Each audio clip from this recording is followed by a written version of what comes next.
Welcome to Paw Print Academy, your blueprint to raising better dogs. My name's Ryan, and I'll be your host for this journey. I've got my trusty co-host here, Brianna. Hello. And together we're bringing you real-world training insights built on leadership, structure, and proven methods. We record this podcast with live clients on the line in one take with live, unscripted questions and answers. At the end of the day, this podcast is a lot more than just teaching your dog to sit or stay. It's about building trust, creating calmness, and becoming the kind of leader your dog truly needs. We do that with our 3-pillar method of trust, obey, and perform. Together, we'll show you how these 3 pillars shape every step of training. Thanks for being here. Let's get started.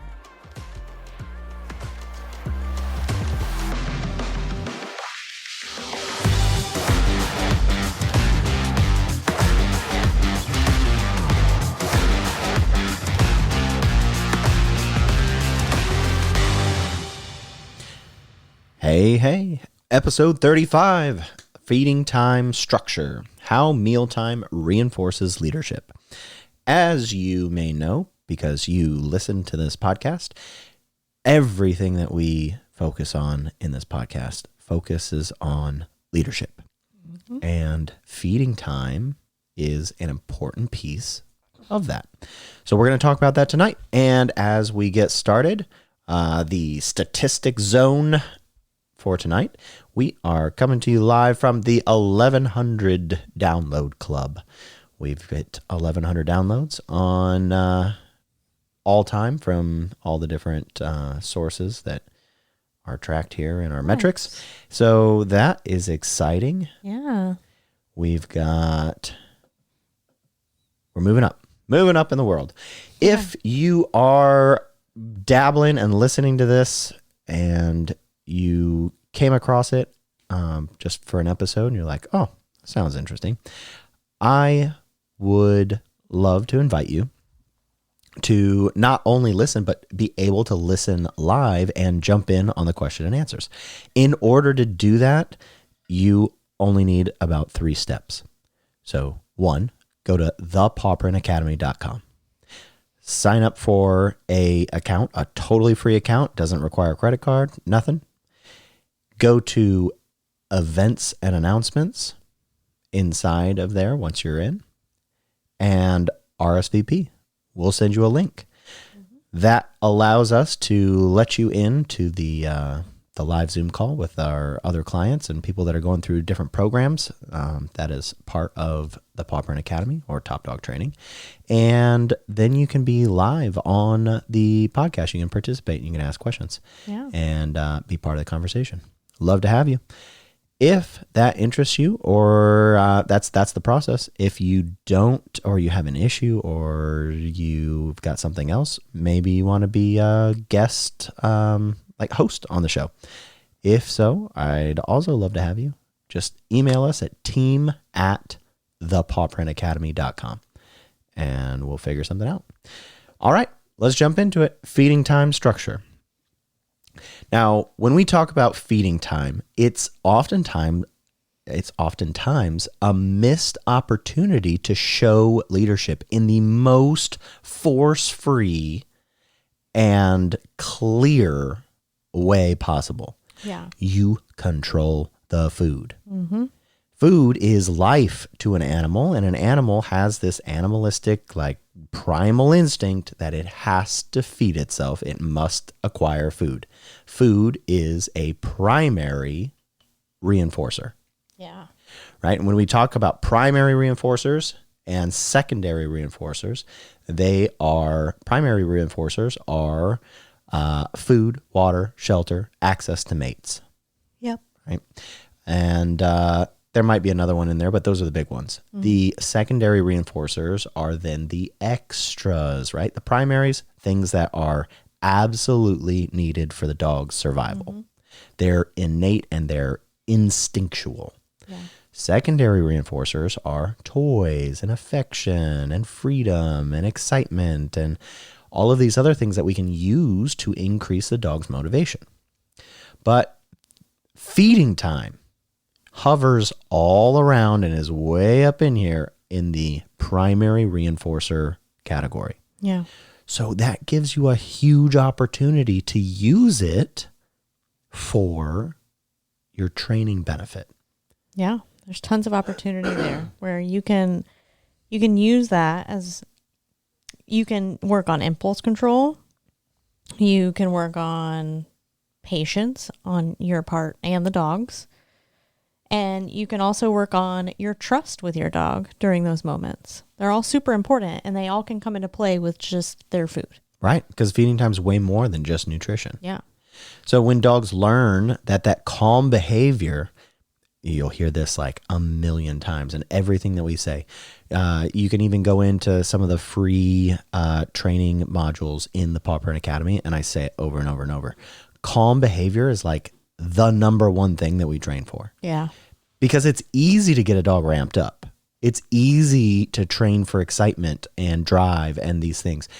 It's much, much harder to train a dog to be calm. And so as we talk about this subject, we're going to circle back to the same thing. Calm behavior earns access to the valuable resource. Mm-hmm. And then mealtime actually starts to become part of our training opportunity. And it can be really, really powerful. Yeah, right? and in really, just really your daily easy. life. Yep. Absolutely. So that brings us over to our major point number 1. Food is one of your most valuable resources. Right. Because, and it's valuable to you because it's valuable to your dog. Yep. So dogs naturally place a whole lot of value on resources that help them survive, these primary reinforcers. Mm-hmm. And when we call it a primary reinforcer, it's because we're giving it to the dog. So we're able to reinforce things, yep. right? But it's a primary need. It's a primary resource that the dog needs for survival. Food can carry an immense significance, mm-hmm. whether you intentionally use it for that or not. It does. Right. You're either training for good or you're training for bad, really. Right. Unknowingly. Right. There's not a neutral food event. Yeah. Right. It's either a positive or a negative. Yep. And so when we start to be intentional about our use of these different things, that gives us so much so much power. Yeah. So let's talk about this. Trying to think of how to put it differently. So instead of just placing the food in the bowl, or instead of just like putting the food on the floor, mm-hmm. you can use the food as an opportunity to reinforce behavior. And most people either stumble upon this or they've read it somewhere. They saw a video and they're like, I should have my dog sit first. Mm-hmm. Yes, I'm going to have it sit and then give it. Yeah, that's great. That's where we want to start. Yeah, that's something. But how many people have their dogs sit long enough for their body language to relax? Right, and their mind. Right. Yeah. Because a lot of dogs, my Malinois is a great example of this. Mm-hmm. She can do all of the obedience. She'll down, plot, center, spin, all of these things on command, but she is sure not relaxed. Nope. She is tense. She's ready, mm-hmm. and she's just doing it so that she can then be released to what she wants to go do because her drive is so high. Mm-hmm. So this is kind of what we're talking about. Is it's not just an opportunity to get a sit out of your dog. It's an opportunity to show your dog that you are wanting calmness.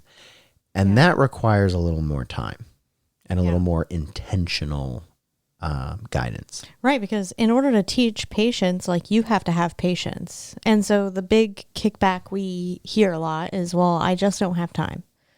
Well, then it might not be time for that exercise right now if you don't have time. Right. But if you can't work through it, then don't even attempt it. Because sometimes dogs do take a while to calm down and get in that state of mind. But if we're never going to take the time to let the dog work through it and give them whatever the time is that they need, they'll never learn otherwise. Right. That is a really, really great point too, that I think a lot of people don't take the time to really be, to really like get a heart knowledge of, right? We have a head knowledge, but not the heart knowledge.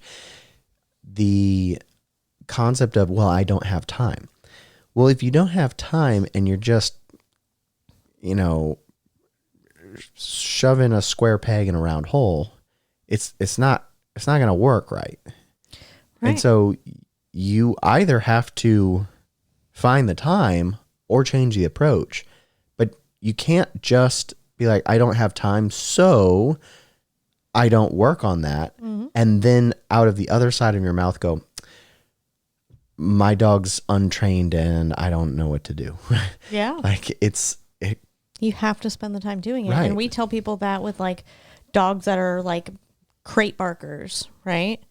And it's like initially we just do the ignoring. And is that fun? No.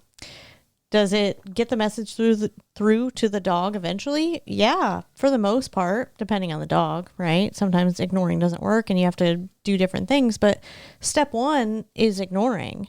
And you have to be willing to put up with that and ignore it. And we do the same thing here. We tell people, it's like, yeah, we put headphones in and we go about our business until the dog calms down. Because if a dog doesn't learn to do it on their own, they're never going to learn to do it with you just being like, no, don't do that. Right. No, you don't can't do just that. force everything on your dog. Yeah. They have to learn for themselves sometimes. Yeah, absolutely. All right. So additionally, it's okay, and I don't want to discourage this, so let's go back to this real quick. Simple obedience, like a sit before meals, that's awesome. Yeah. That's a great place to start. All I'm saying is that it goes further than that. Yeah. And if you've already got that, then it's time to move on because you already got that. Right. If you graduated, like you got to go on to the next grade level. It's like, well, I have my dog sit before meals. Well, that doesn't train your dog like in every situation. Where we find, and the reason we harp on this so much is where we find the biggest carryover to all the other things that someone wants to train their dog to do is calmness. Calmness is it, right? That's like the gold standard. If you train for calmness and nothing else, odds are you're going to be really happy with your dog. Yeah. Yep. Even if they don't even sit when you say sit. Most people don't actually care about that. What they want is they want to be able to have guests over and they want to be able to take their dog places and they want to be able to like get in the car and go to the beach. And they just don't want their dog to be crazy. Yep. So if you just train for calmness, you'll be happy in all these other situations. If you just train for sit, you will not be. Yeah. That's what I'm trying to say. Asking for simple obedience before meals. I just read that one. Asking for simple obedience before meals. That's where we want to start. Right. I already read that bullet point. The concept is that we want to go further. Right. All right. Back on track. So consistent feeding routines start to create predictability.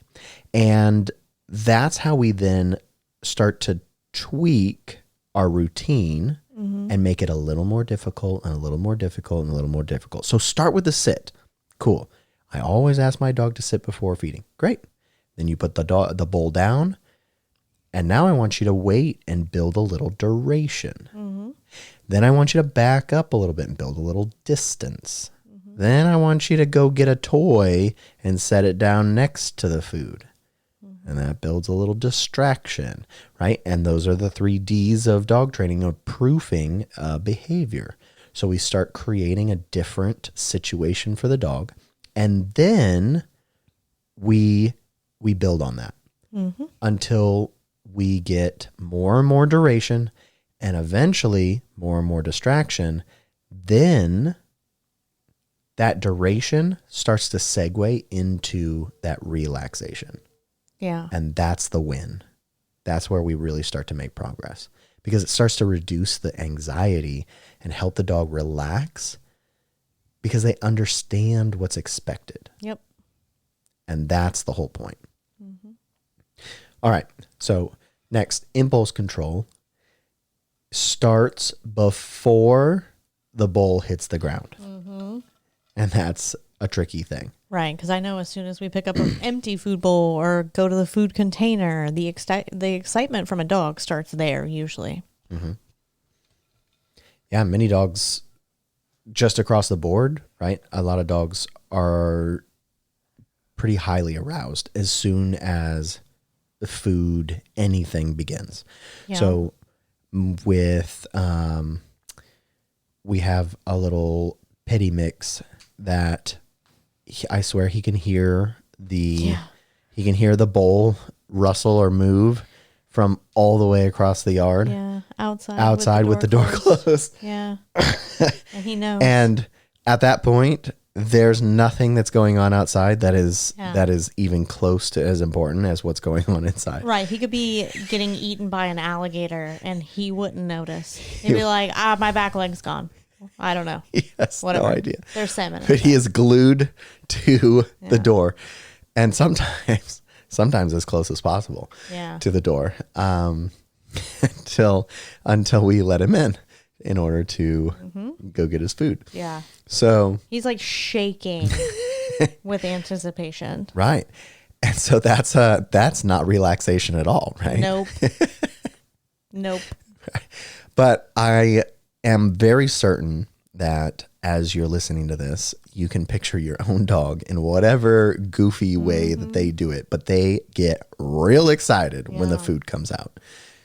That's great. If you don't have that, my venture is to guess that you either have an older dog or you have a dog that you free feed and the food just kind of stays out most of the day. Yeah, all the time. Or your dog doesn't like its food. Yeah. Those are three like major things that we've seen in dog training. There's a whole bunch of other variables, right? Yeah. But those are a couple of things that we've run across training different dogs. So if your dog's not excited or willing to eat food, I'm going to go with that's not typical. And it doesn't mean that there's a problem. Right. But it might mean that you should look at some of the variables. Yeah. Because absolutely.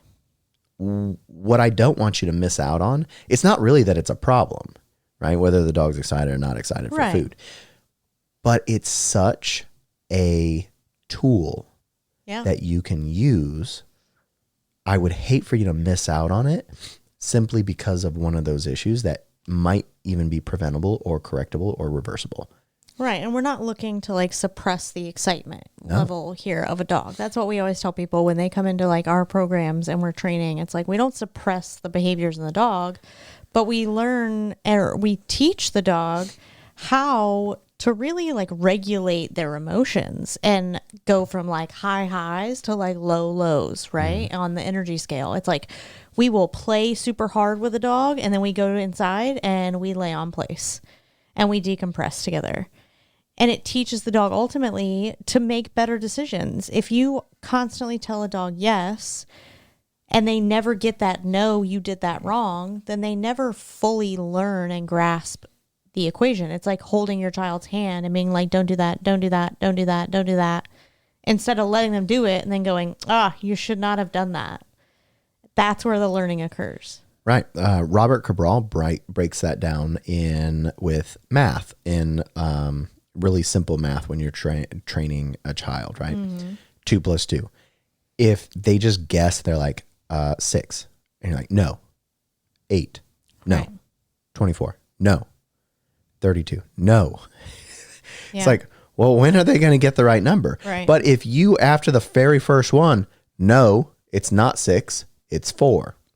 Yep. And then they're like, okay. And you go 2 + 2. They're like, 3. No, it's 4. 2 + 2. Oh, it's 4. Yeah. Because you gave them no and the answer, not just no, no, no, no. That's a good one. Yeah. And so working through different exercises before you feed your dog using sit, down, place, threshold manners is a great one, because then you're putting the dog at a distance and being like, also don't cross this threshold. Right. Want to see a dog like lose their marbles? Tell them they can't even come in the whole room while you're feeding them. Right. You seen the square, the tape square on Facebook? Yep, I have. Yeah. Also, is it a relaxation square? Or yeah, something like that, or simply a you don't cross this line until I tell you, and they're like, I'm in jail. Yeah, but all of those things help build patience in your dog. Yeah, they help build self-control, impulse control, all of those things that your dog will need in other environments when they need to regulate their emotions. You have a reactive dog, cool. You should be working on place and threshold manners and sit and down and working them for their meals at home if you want to see their behavior change outside. Mm-hmm. Yeah.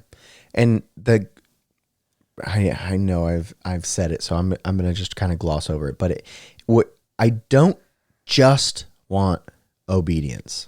Right.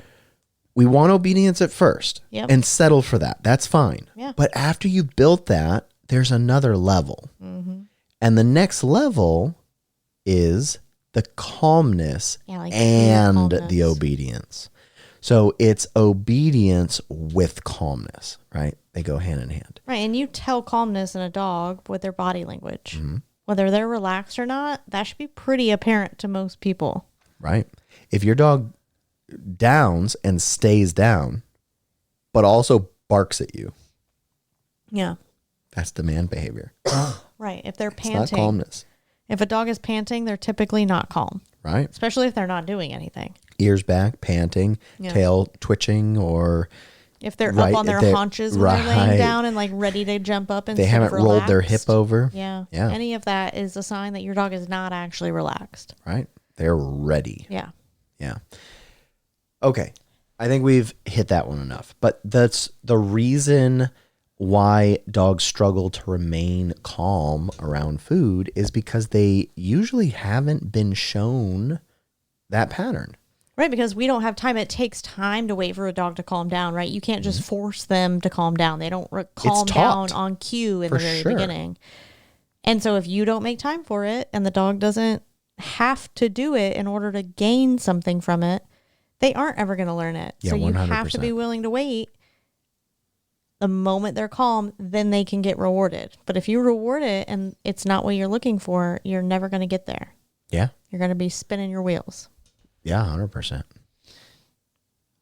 All right. And so that leaves us with our last point, and that is leadership is about access and accountability. All right. What does that mean? That means you have to be willing to tell your dog yes and also no. Nice. So access is obviously getting what they want. Mm-hmm. Accountability is also not just saying no, right? But the next level is also correcting or facilitate, basically having a consequence linked to both sides. Yeah. So when we say consequence, almost always the thing that pops up in everyone's head is a negative consequence. Mm-hmm. But you need positive consequences too. And dogs are very quick to pick up on this. What's the positive consequence for sitting when you say sit? If the answer is nothing because you just go, good job, I'm so happy my dog sat. Look, he listened. Mm-hmm. Then you're missing part of the equation. Mm-hmm. You need a positive consequence for doing the right thing. We also call that a reward. Mm-hmm. Throw a party. Mm-hmm. At the very least, give the dog a treat. Give the dog a toy. Give the dog some praise. Give the dog something. Mm-hmm. Because how long would you go to work without getting paid? Mm-hmm. Most people, not very long. Nope. Let me tell you. Yeah. So if you wouldn't go to work without getting paid, why do you think your dog's going to go work without getting paid? Yeah. But this perplexes people. Mm-hmm. All right, but I said sit and he sat. This is so good. Well, tell your dog that. Yeah.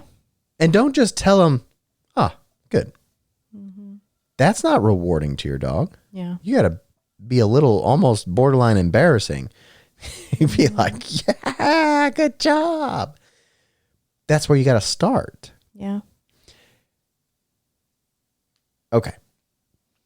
Now we've talked about the positive consequence. There has to also be an accountability. There has to be a negative consequence for doing the wrong thing.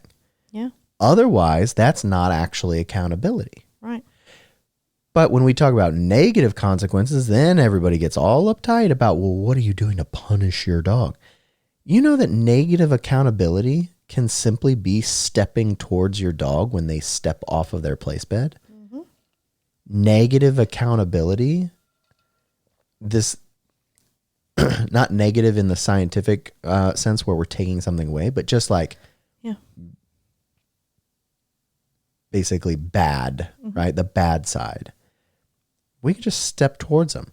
We can use our body to basically pressure, using body pressure, spatial pressure to push that dog, not physically, but just through that uncomfortable closeness.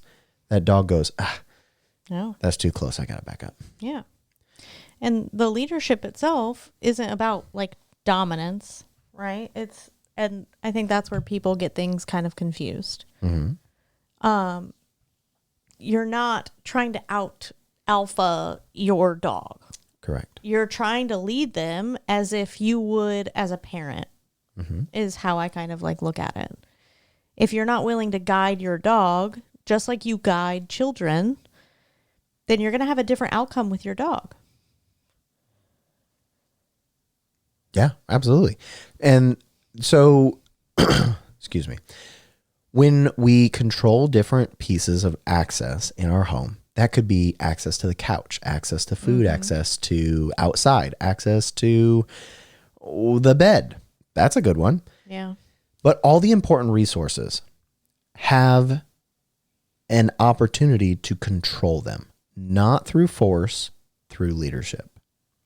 And if you do it in a fair and predictable way, that creates the leadership that then the dog understands that their performance and their desire to follow your expectations allows for access to those important resources.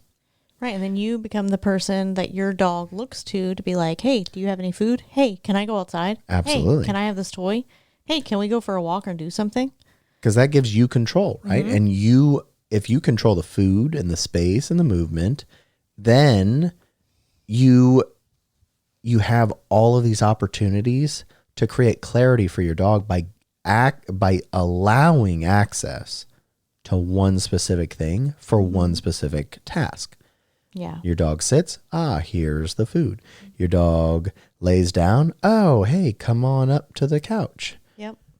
Those are opportunities to reward your dog in normal everyday activities. And that type of training, which is so natural, I guess, in a way, right? You're not asking for obedience every day, all day, like strictly, but you're just asking for normal everyday things. It's like asking or having or expecting a child to say thank you when they're given something by like a stranger, right? It doesn't have to be said every single day. It's just one of those mannerisms that, like, if you teach it up front, then it's something that naturally kind of blends into everyday life, right? If we start at threshold manners and I go and use the leash and say sit every time, by week 2 or 3, I'm not really saying that anymore. I'm naturally kind of building that into my process, and we're not having to worry about mechanics so much, if that makes sense. Yeah. And then, sorry, I started with building the confidence. basically what we want to create, right? We talked about creating this mealtime structure and then kind of building and bolstering this. Because we have that baseline structure, now you can start to tweak it. We can start to add things to it. And then we can start to use it to clearly communicate with our dog. Simply, we haven't even left the concept of feeding, right? We're just using that actual feeding time for those to work through additional. I don't have the right words for it. Training concepts, Sure. behaviors, you know. So, what would you say? Let's talk about families with like multiple dogs. What is your advice for dealing with multiple dogs and this feeding routine type of thing? Right. Usually, if it's multiple dogs, I will go with place as the command because it's individual to each dog. They each have their own place to go to. And they also have a really defined space so that it's easier than asking for a down. If one dog breaks, it doesn't typically interrupt all the other ones as much as other commands sometimes do. And so you have really clear boundaries for your dogs when you're feeding. But if it's multiple dogs, I'm for sure creating distance from all of that because it can get really crazy really fast. Yeah. And I'm making it as clear to the dogs as possible, like where I want them to be and stay. Yeah. I will also throw out using different rooms and crates. And crates, yep, that's the other one. Or even just outside. Because the fact of the matter is they don't all have to get fed at the same time. Yeah, definitely not. And if your dogs are at that level, then great. No problem. I feed all of our dogs at the same time. Yeah. And I can put dogs on place. We have 4 dogs. We can put the dogs on place and then invite one at a time to come into the center and eat. But if you aren't there, that's okay. I don't want to make this sound like, well, you just put them on place. They're like, well, I can't. They won't stay on place. Okay, that's fine. Yeah. Just start simpler. Yeah. Start easier. Put them in their crate. Right. Crates are great for multi-dog households when eating because it keeps everything like just super locked down. Like you don't have to worry about anybody being rude or boundary breaking or any of those things. Yeah. You can even have one crate and invite one dog at a time into the crate to eat. Mm-hmm. Also acceptable. You don't have to have, I've got 4 dogs. And if I was a normal regular dog owner, I'd be like, oh my gosh, you mean I have to buy 4 kennels or 4 crates just in order to feed my dogs? No, not necessarily. Mm-hmm. But you can get creative. It doesn't have to be a certain way. Your dog's not going to care. The concept is leadership is paramount. Yeah. You have to start. You have to be at the top, right? And you have to get your dog to follow you, not just push your dog down the trail by go forward. I'll be right behind you. That's not leading. It puts your dog in the front. Yeah. So let's talk about 2 projects that you can do to work through this. So 1, you can earn the bowl.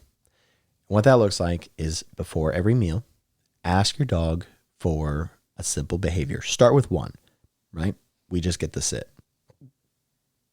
At the point where we've got the sit, maybe ask for a sit, then a down.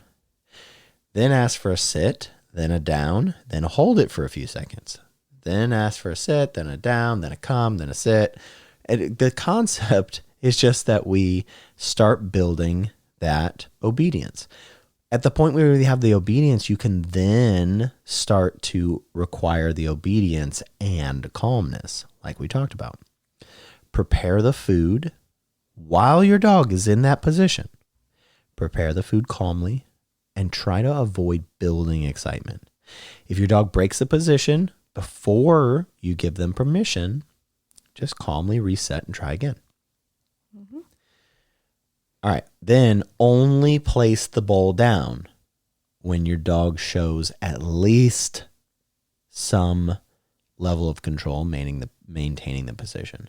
And then you can slowly start to increase your demand for longer and longer periods of calm. Release your dog to the meal once they have demonstrated the acceptable level of patience, and that level slowly increases. Mm-hmm. Hopefully that makes sense. Yeah. All right. Then calm feeding routine. So for the next 7 days, here's your project. Project number 2. Follow the same feeding routine every single meal. Set it up, write it down, follow it. Require calm behavior before you even prepare the meal, before you get the bowl, and before you give your dog access. Just avoid talking completely. Don't hype your dog up and don't rush the process. And start to track. Go into the Paw Print Academy app. It's totally free. All you need is to register an email. That's all you need to get started. No credit card required. Nothing to sign up. Just go in there. Start tracking your dog's improvements in a log of how was their patience, how was their focus, what's the overall calmness that they're exhibiting throughout the week. And as you go, see if you get some improvement. As you do, slowly start to increase the ask to more and more and more. That's it. All right. Yeah. Tonight was super short and sweet. Episode 35, feeding time structure. So we're going to call it with what we got here. And if you are listening to this and you do want to be on the podcast, quick reminder, it is a super simple process. Jump on thepawprintacademy.com, create a account, totally free, no credit card required, put in an email, verify it, and you're in. That's all that's required. Go to events and announcements, RSVP for our next podcast, and you can be on the podcast. We can answer your live questions live and on the air. All right. Thanks for listening, guys. Have a great night. Good night.